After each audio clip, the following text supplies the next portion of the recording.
and welcome to another edition of 24/7. Today we're going to talk about corruption, its causes. Is it endemic? Is it part of our culture? Or is it something we can easily get rid of?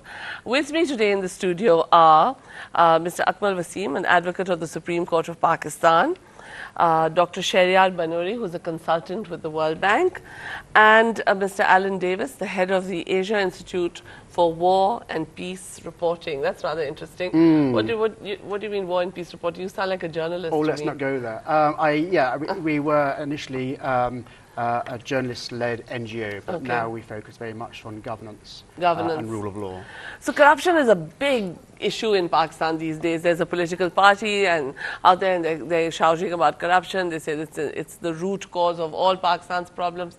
But I know you people have been in a 2-day conference in Karachi on this issue, and I've read some of the stuff, and it seems that it isn't the root cause of all our problems. It's a problem, but it stems from other problems.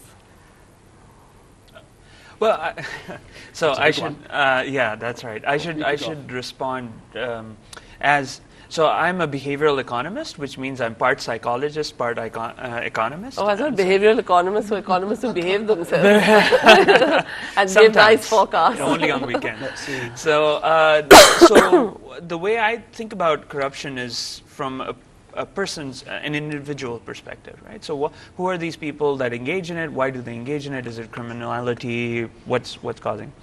And so the question that you raise about corruption being related to culture is we find actually very little evidence of that, of any cultural effects. Right. It's that people respond to incentives.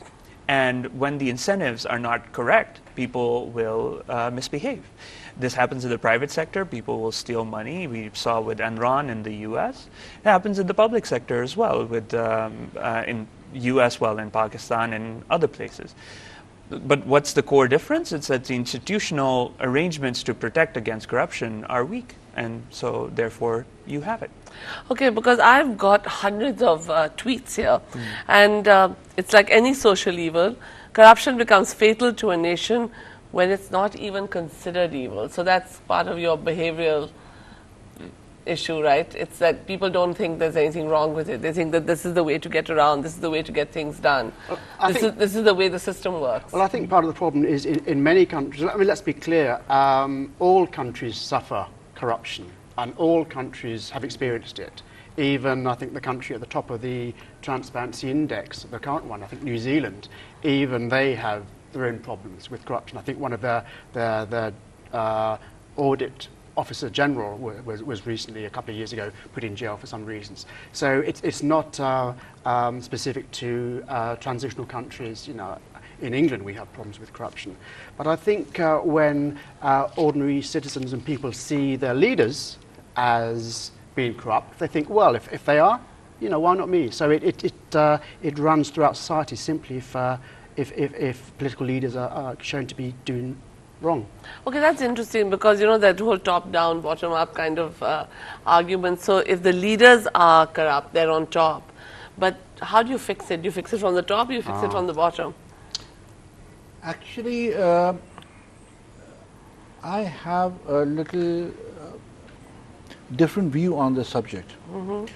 Because when we talk about the issue about this not being a culture, I am caught in a web, because when you talk about the value system and you talk about corruption in that context of the lack of value system or the loss of value system,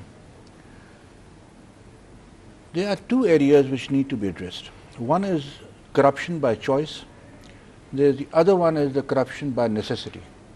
Okay, corruption by choice and corruption by necessity. Yes. Pakistan actually suffers at the higher level by choice and at the lower tiers of its population by necessity. Suffer from this problem because most of us do not have what we call the rule of law injected in our systems.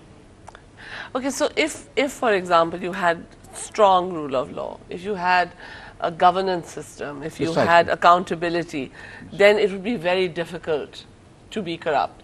But even in a society like New Zealand or the UK, where you have these strong systems, you find corruption. The United States, you have these strong systems, you find corruption.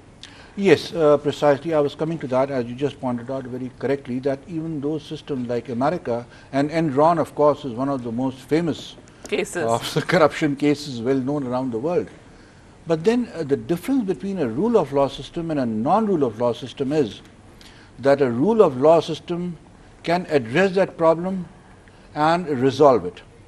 The non-rule of law system doesn't have the capacity to do it. Okay. Precisely. I mean, we know about Enron, Yeah. right? Imagine it would happen in a non-rule of law system. You would never know about it. Yeah, it came out.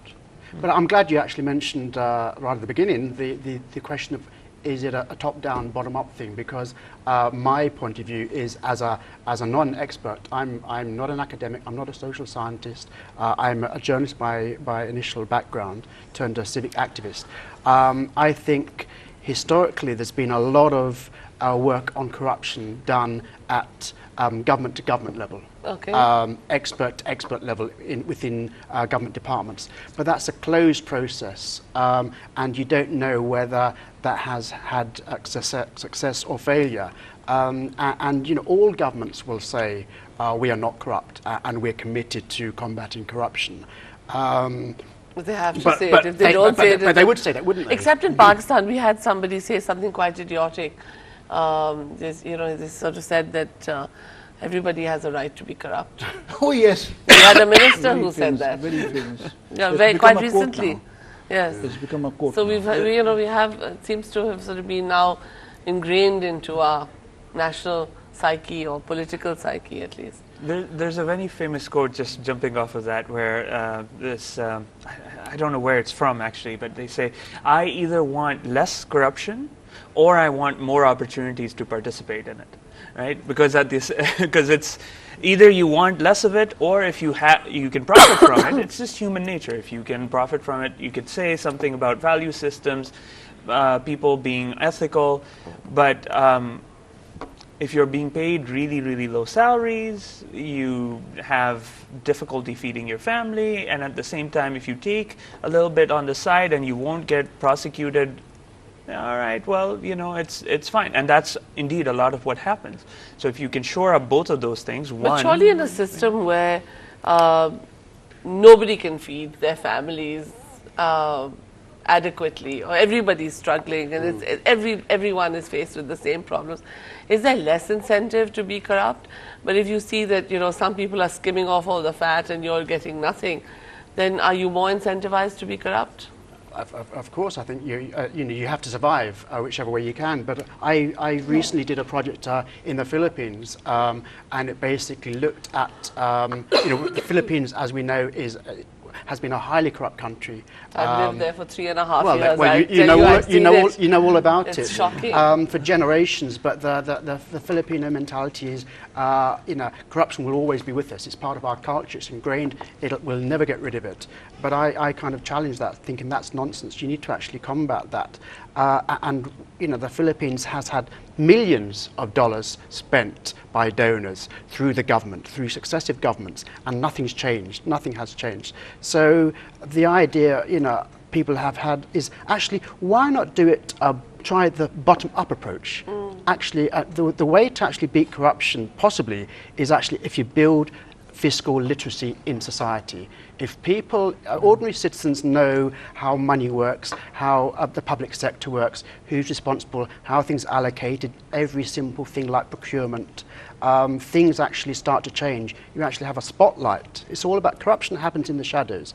If you have public education, monitoring, engagement, information, capacity building, things do start to change. And don't forget, that's a much more sustainable approach towards combating corruption than working with a government. A good government may then move out of power.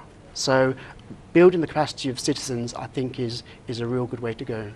Okay, that's interesting, building the capacity of citizens, going bottom up, fiscal literacy, all these things, because in Pakistan, Mr. Imran Khan, for example, says that he will get rid of corruption in 90 days because when he is elected Prime Minister, he won't be corrupt, and I'm sure he won't, and he won't be corrupt, and because he won't be corrupt, he will eliminate the biggest chunk of corruption, which is at the top end of government, and then after that, you know, everybody underneath him will automatically cease to be corrupt.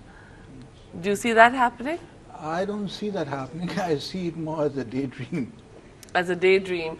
But is that a formula that can work? I mean, it's a bit naive, actually. I think that certainly a good leader can have an influence in sustaining anti-corruption policies, right?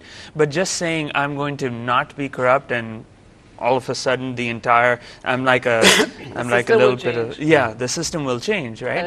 I'm like a drop of soap in the ocean and all of a sudden I'm going to have this effect. That's a little bit difficult. So you need to start at both ends if you can, potentially, but like Alan says, the bottom-up approach is a lot more sustainable because it lasts across, it's not dependent on a single governor, it's not dependent on Imran Khan, it's on the system, it's not an individual but the system. So it's individuals, not the system. We're going to take a short break here, we'll be back in a moment, stay with us.